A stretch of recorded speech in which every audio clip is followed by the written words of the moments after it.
AI 自動收集每日新聞課。今堂我哋會講點樣用 AI 自動收集每日新聞，告別人手逐個揾。完成呢個課程之後，學員可以建立一套自動化嘅每日新聞收集流程，仲可以產出一份可以直接俾同事用嘅新聞摘要報告。平時我哋做嘢，好多時都要用關鍵字去揾最新新聞，或者去相關嘅政府部門網站，甚至係對手公司嘅網站收集資料。喺呢個過程入面，關鍵字其實係一個好重要嘅概念。就好似你搜尋機票同泰國機票，其實已經係兩個完全唔同嘅關鍵字。如果你想揾得更加準確，通常就要用關鍵字組合。傳統做法係點呢？通常會叫同事上搜尋引擎逐個揾。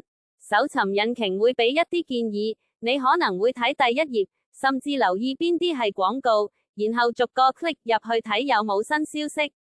例如去政府網站，就睇下有冇新政策；去新聞網站，就睇下有冇相關報導；去競爭對手網站，就睇下佢哋有冇新活動。其實成個過程係非常花時間同人力，但如果你用人工智能，只要你知道用咩關鍵字，再寫好一段固定嘅提示詞 prompt， 每次都可以直接用喺唔同嘅 AI 聊天工具上，系統就可以幫你自動整理資訊。而唔同嘅 AI 工具可能會提供少少唔同嘅結果。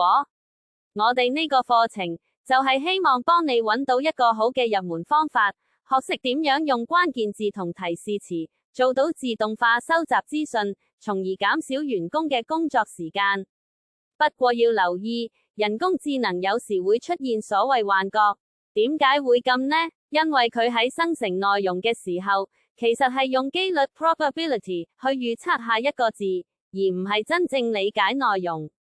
所以出咗結果之後，我哋仍然需要人手去做驗證。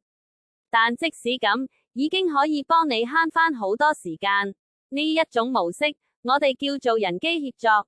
透過呢個課程，你會掌握到人機協作嘅基本技巧，學識點樣將重複性工作交俾 AI， 而判斷性工作就由人去處理。希望呢個課程可以幫到你。